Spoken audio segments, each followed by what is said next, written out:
Price கர்த்தருடைய பரிசுத்த நாமத்துக்கு மகிமை உண்டாவதாக. நீதின் ராஜா ஊழியத்தின் சார்பில் உங்கள் அனைவருக்கும் இனிய சுதந்திர தின நல்வாழ்த்துக்கள். இன்னைக்கு நாம் இந்த சுதந்திர நாளில் ஆண்டவர் நமக்கு கொடுத்த வார்த்தையை நாங்கள் உங்களோடு கூட பகிர்ந்து கொள்ளுகிறோம். பாருங்க, நாம் சுதந்திரம் அடைந்து இன்னையோட 80 வருடங்கள் ஆகிறது. 1947 நாம் சுதந்திரம் பெற்றோம். சுதந்திரம் பெற்று இதுவரை இந்த 2026 வரை 80 வருடங்கள் ஆகிறது. இன்னைக்கு நான் பேச போகிற தலைப்பு, எது உண்மையான சுதந்திரம்? மீண்டும் சொல்லுகிறேன், எது உண்மையான சுதந்திரம்? ஒரு காலத்தில் நாம் ஆங்கிலேயர்களுக்கு அடிமையாக இருந்தோம். அப்போ நம்முடைய முன்னால் இருந்த தகப்பனார்கள், முன்னால் இருந்த தலைவர்கள் என்ன பண்ணாங்க, அந்த ஆங்கிலேயர்கிட்ட இருந்து நமக்கு போராடி அவர்கள் அடிமைத்தனத்திலிருந்து நமக்கு சுதந்திரத்தை வாங்கி கொடுத்தாங்க. இந்த சம்பவம் நம்ம எல்லாருக்கும் தெரியும். அப்போ சுதந்திரம் அப்படின்னா அதற்கு இன்னொரு பெயர் உண்டு. அது என்னன்னா விடுதலை. இன்னைக்கு நாம் விடுதலை அடைந்து 80 வருடம் ஆகிறது. ஆங்கிலேயர்கள் அடிமைத்தனத்திலிருந்து நாம் விடுதலை பெற்றுட்டோம். நம்ம நாடும் விடுதலை அடைந்துருச்சு. அப்போ ஒரு மனிதனுக்கு எது உண்மையான சுதந்திரம், அதை தான் நம்ம இன்னைக்கு பார்க்க போறோம். என்னுடைய நாடு ஆங்கிலேயர்கிட்ட இருந்து சுதந்திரம் வாங்கிடுச்சு. ஆனால் என் நாட்டில் நான் இன்னும் அடிமையாக தான் இருக்கிறேன். இது உங்களுக்கு புரியாமல் இருக்கலாம். இதை நீங்கள் தொடர்ந்து கேளுங்க, உங்களுக்கு புரியும். என்ன, நாடு சுதந்திரம் ஆயிடுச்சு, அப்போ இந்த நாட்டில் நான் எப்படி அடிமையாக இருக்கிறேன், அதை தான் நம்ம பார்க்க போகிறோம். அன்னைக்கு நம்மளை ஆண்டது மனிதர்கள், ஆங்கிலேயர்கள். அவர்கள் கண்ணுக்கு தெரிந்தவர்கள். ஆனால் இன்னைக்கு நாம் அடிமையாக இருக்கிறது கண்ணுக்கு தெரியாத சில காரியத்தில் நாம் அடிமையாக இருக்கிறோம். உதாரணம் நான் சொல்கிறேன். முதலாவது வியாதி.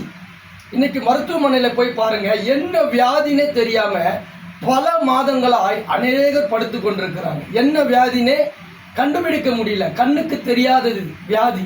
அவர்களை போய் கேளுங்க, இன்னைக்கு நீங்க சுதந்திரமா இருக்கிறீங்களான்னு அவங்க சொல்லுவாங்க. இரண்டாவது கடன். கடன் கண்ணுக்கு தெரியல, விளையாட்டா வாங்கி வாங்கி வாங்கி இன்னைக்கு கடன்ல மாசான இஎம்ஐ கட்டுறது, வட்டி கட்டுறது. அந்த கடன் பட்ட நபரை போய் கேளுங்க, இன்னைக்கு நீ சுதந்திரமா விடுதலையா இருக்கிறியான்னு அவங்க சொல்லுவாங்க. அடுத்து சிறைச்சாலை. சிறைச்சாலையை பாருங்க, இதே இந்திய தேசத்துல தான் இருக்கிறோம். ஆனா சிறைச்சாலையில அடிமையாய் இன்னைக்கு சிறைச்சாலையில அநேகர் அடிமையா இருக்கிறாங்க. எதனால? போதை பழக்கத்தால, கொலை, கொள்ளை, கற்பழிப்பு, அநேக காரியத்துல அடிமையா சுதந்திரம் அடைந்த இந்த நாள்ல கூட ஒரு 4 செவுத்துக்குள்ள சிறைப்பட்டு இருக்கிறாங்க. அவங்க கிட்ட போய் கேளுங்க, இன்னைக்கு நீங்க சுதந்திரமா இருக்கீங்களா, இன்னைக்கு சுதந்திர நாள், இன்னைக்கு நம்ம விடுதலை அடைந்த நாள், நீங்க விடுதலையா இருக்கிறீங்களான்னு அவங்கள போய் கேட்டு பாருங்க. அப்ப எது உண்மையான விடுதலை? என் நாடு விடுதலை ஆயிடுச்சு, ஆனா என் நாட்டில் நான் இன்னும் ஏதோ ஒரு காரியத்துல நான் அடிமையா இருக்கிறேன்.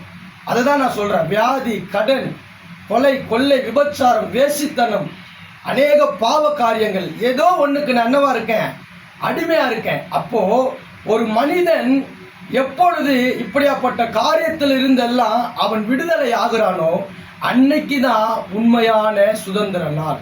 அப்போ நான் இதுல இருந்து விடுதலை ஆக நான் என்ன செய்யணும் அப்படின்னா, என் கையில் உள்ள இந்த பரிசுத்த வேதாகம் சொல்லுகிறது, என்னோடு கூட நீங்க திருப்பி கொள்ளுங்க. யோவான் எழுதின சுவிசேஷம் அதனுடைய 8ஆம் அதிகாரம் 36ஆம் வசனம் சொல்லுகிறது, ஆகையால் குமாரன் உங்களை விடுதலை ஆக்கினால் மெய்யாகவே விடுதலை ஆவீர்கள். ஆமா, நீங்க இப்ப நான் சொன்ன அனைத்துல இருந்தோம் நீங்க விடுதலை ஆகணும் அப்படின்னா குமாரன், அவர்தான் இயேசு கிறிஸ்து, அவர் உங்களை விடுதலை ஆக்கினால் நீங்க நிச்சயமாகவே அந்த பாவத்திலிருந்து, அந்த கடனிலிருந்து, அந்த வியாதியிலிருந்து, அந்த கொலையிலிருந்து, எந்த கெட்ட பழக்கத்திலிருந்தோ உங்களால விடுதலை ஆக முடியும். அதற்கு இயேசு உங்க வாழ்க்கையில உங்களுக்கு தேவை. அதனால இன்னைக்கு இதை கேட்டுக்கொண்டிருக்கிற சகோதரன் சகோதரிகளே, நீங்க கண்டிப்பா ஏதாவது ஒரு அடிமைத்தனத்துல இருப்பீங்க. அந்த அடிமைத்தனத்துல இருந்து கொண்டுதான் இன்னைக்கு நீங்க எதை கொண்டாடுறீங்க, சுதந்திர தினத்தை கொண்டாடுறீங்க. உண்மையான சுதந்திரம் இயேசுவை நீங்க அழைக்கும் பொழுது, அவரை கூப்பிடும் பொழுது, அவர் உங்க வாழ்க்கையில இந்த உண்மையான விடுதலையை உங்களால அனுபவிக்க முடியும். ஏன்னா இயேசுவால தான் இந்த பாவப்பட்ட காரியத்திலிருந்து உங்களை விடுவிக்க முடியும். அதே யோவான் 8ஆம் அதிகாரம் 32ஆம் வசனம் இப்படியாய் சொல்லுகிறது, சத்தியத்தை அறிவீர்கள், சத்தியம் உங்களை விடுதலையாக்கும். நான் விடுதலை ஆகணும்னா என்ன செய்யணும்னா, இந்த வேதாகமத்தில் உள்ள வார்த்தையை நீங்கள் கேட்கும் பொழுது, இந்த வார்த்தையை நீங்கள் படிக்கும் பொழுது கண்டிப்பாக நீங்கள் அதிலிருந்து விடுதலை ஆவீர்கள். அப்போதான் நமக்கு உண்மையான சுதந்திரம், உண்மையான விடுதலை. இன்னைக்கு எல்லாரும் கொண்டாடுறாங்கன்னு நானும் என்ன பண்ணுறேன், அந்த சுதந்திர நாளை கொண்டாடுறேன். ஆனால் என்னுடைய தனிப்பட்ட வாழ்க்கையில் எனக்கு இன்னும் என்ன கிடைக்கல, சுதந்திரம் கிடைக்கல. நான் ஏதோ ஒரு காரியத்தில் அடிமையாக தான் இருக்கிறேன். போதைக்கு அடிமையாக தான் இருக்கிறேன், குடிக்கு அடிமையாக தான் இருக்கேன், கடனுக்கு அடிமையாக தான் இருக்கேன், வியாதிக்கு அடிமையாக தான் இருக்கேன், வேறு ஏதோ ஒரு காரணத்துக்கு நான் அடிமையாக தான் இருக்கேன். அப்போ நான் அதிலிருந்து விடுதலை ஆனாதான் எனக்கு உண்மையான சுதந்திரம். இதை கேட்டுக்கொண்டிருக்கிற நீங்கள், நானும் ஒரு காலத்தில் குடிக்கு அடிமையாக இருந்தேன். அந்த குடியில் நான் அடிமையாக இருக்கும் பொழுது அநேக சுதந்திர தினம் வரும், குடியரசு தினம் வரும், எதையும் நான் என்ன பண்ணல, கொண்டாடல. ஏன்னா என் கொண்டாட்டம் எல்லாம் வேற. குடி இருந்தால் போதும், போதை இருந்தால் போதும், அது என்னுடைய வாழ்க்கை அப்படி போச்சு. ஆனால் என்னைக்கு இயேசுவானவர் எனக்காக இந்த பூமிக்கு வந்து எனக்காக மரித்தாரு நான் விசுவாசித்து அவரை தேட ஆரம்பித்தனோ, அன்னைக்கு அந்த குடி என்ற அடிமைத்தனத்திலிருந்து என் ஆண்டவர் விடுவித்தார். நான் விடுதலையாகி 4 வருடங்கள் ஆகிறது. இதுவரைக்கும் அந்த குடியை நான் தொடலை. அப்போது கண்ணுக்கு தெரியாத அந்த பாவம், குடியின் பாவம், அதிலிருந்து என்னை விடுவிச்சார். என்னை விடுவித்த அதே கர்த்தர் இந்த நாளில், இந்த 80வது சுதந்திர நாளில் உங்களையும் விடுவிப்பார். அதனால் நீங்கள் சந்தோஷமாக இருங்க. அடுத்த நீங்கள் சுதந்திர தினத்தை கொண்டாடும் பொழுது நீங்கள் உண்மையான விடுதலையோடு நீங்கள் கொண்டாடுவீங்க. அதுக்கு நான் 100% நிச்சயம் தரேன். ஏன்னா என்னை மாற்றின இயேசு உங்களையும் மாற்றுவார். கடனா கவலைப்படாதீங்க, அந்த அடிமையிலிருந்து உங்களை விடுவிப்பார். வியாதியா கவலைப்படாதீங்க, அந்த அடிமையிலிருந்து உங்களை விடுவிப்பார். ஏன்னா வேதம் சொல்லுகிறது, குமாரன் விடுதலையாக்கினால் மெய்யாகவே உண்மையாகவே நீங்கள் விடுதலை ஆவீர்கள். இதை கேட்டுட்டு விட்டுடாதபடி இதை நீங்கள் என்ன பண்ணுங்க, உங்கள் வாழ்க்கையில் நடைமுறைப்படுத்துங்க. இயேசுவே வாரும் என்று கூப்பிடுங்க. ஆண்டவர் உங்கள் உள்ளத்தில் வந்து அவர் இந்த அடிமைத்தனத்திலிருந்து எல்லாம் உங்களை விடுவிப்பார். நம் கண்களை மூடி ஜெபிப்போம். நல்ல தகப்பனே, இந்த நாளில் கூட அப்பா, இந்த வார்த்தைகளை கேட்டுக்கொண்டு இருக்கிற அநேகருக்காய் நான் ஜெபிக்கிறேன்.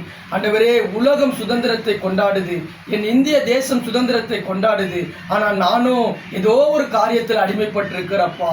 ஆண்டவரே, என் கணவர் குடியில் அடிமையாக இருக்கிறார், என் பிள்ளைங்க குடியில் அடிமையாக இருக்கிறாங்க, நானும் சில காரியத்தில் அடிமையாக இருக்கிறேன். என்னை விடுவீங்கன்னு இந்த வேளையில் என்னோடு கூட கண்களை மூடி ஜெபிக்கிற பிள்ளைகளுக்காய் நான் ஜெபிக்கிறப்பா. கர்த்தர் உதவி செய்யுங்க. இந்த 80வது சுதந்திர நாளில் விடுதலையோடு இவர்கள் இருக்கட்டும். எதிலெல்லாம் அடிமையாக இருக்கிறார்களோ கர்த்தர் எல்லாவற்றிலிருந்து இவர்களை விடுவிக்க போகிற உம்முடைய மகா பெரிய கிருபைக்காய் ஸ்தோத்திரம். குமாரன் விடுவித்தால் உண்மையான விடுதலை. இயேசுவே அந்த குமாரன், நீரே இவர்களை விடுவிப்பீராக. இயேசுவின் மூலம் ஜெபிக்கிறோம் நல்ல பிதாவே, ஆமென். Praise the Lord. கர்த்தர் உங்களை ஆசீர்வதிப்பார். God bless you.